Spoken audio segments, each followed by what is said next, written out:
How to add glide animation in Wix Studio.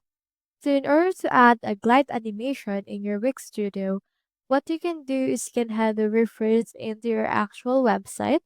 You can apply certain animations on images, text, as well as buttons.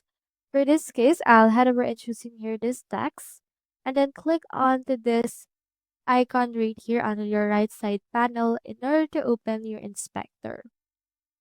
Now, from in there, you can head over and click onto this icon right here, which is the animations and effect icon.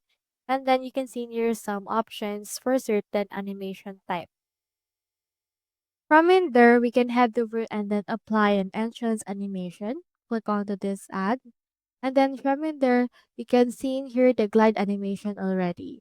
You can also see a preview of what it will look like when you hover to this particular animation. Click on it right here, and then in just a few seconds, it will show you a preview of how it will apply into the text itself. You can adjust animation if you want. Once you're done, just head over and publish it. So that's how you add glide animation in Wix Studio. Hope you helped.